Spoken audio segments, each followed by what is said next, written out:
चव आज काय बनवू? आज फक्त सोलकढी बनवू. ठीक आहे चालेल. तर सोलकढीला लागणारे साहित्य: लसूण, तिखट मिरच्या, 1 वाटी खोबरं, आगळ, चवीनुसार मीठ आणि चवीनुसार साखर आणि ग्राइंड करायला पाणी. 1 वाटी खोबरं, त्यात घालून तिखट मिरच्या, लसणीच्या पाकळ्या, थोडं पाणी. आता हे मिक्सरला वाटून घेऊया. एक कॉटनचा चांगला कपडा घ्या, एक टोप घ्या छोटासा, त्याच्यात हे काढून घ्या. मग ते कपड्यातून काढून घ्या, चांगला रस काढा त्याचा.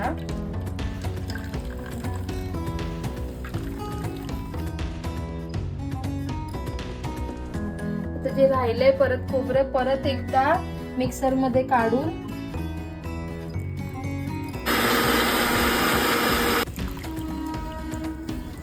चवीनुसार साखर, चवीनुसार मीठ, जितकं तुम्हाला आंबट हवं तितकं आगळ, चांगलं मिक्स करून घ्या. सोलकढी तयार.